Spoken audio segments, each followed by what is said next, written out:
I think design is really an outcome of architecture.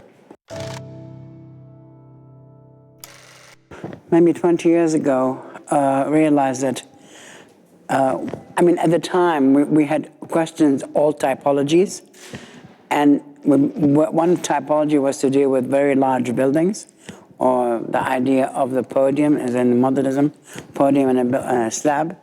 So we looked at this idea of topography and landscape, and how that could become also seamless, and that's how we began to look at the idea of landscape. And then I think, so he began to look at erosion, on striation, on strata.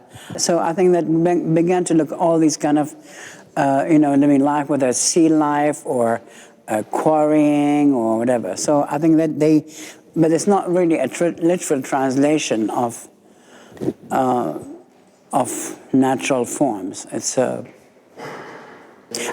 these were used also historically, like, the idea of the paisley form, but, so that, one can begin to look at these things again.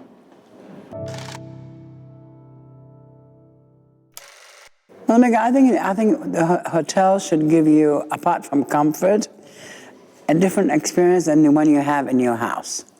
I don't think it should be extension of your house. It should also be comfortable, but it should gives you a window into what could also be possible.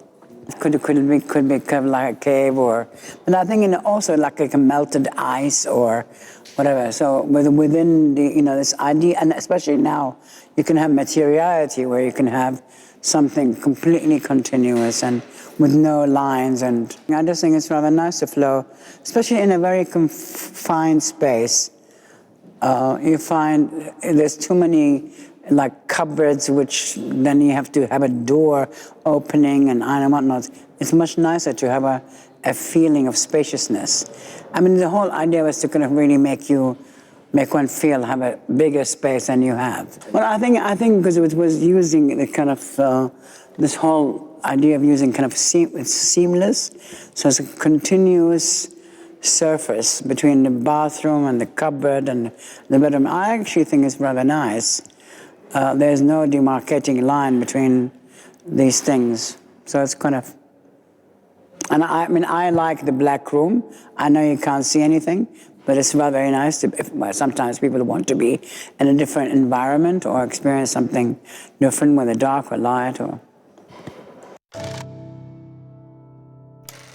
But I like Madrid as a kind of a city because, the public spaces are very nice. It's kind of it's a majestic city, and I can't, it's just like the block.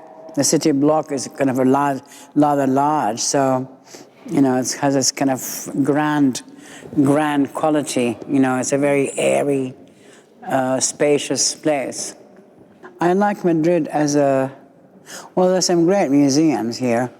There's a very nice train station, museums, buildings. I like the museums.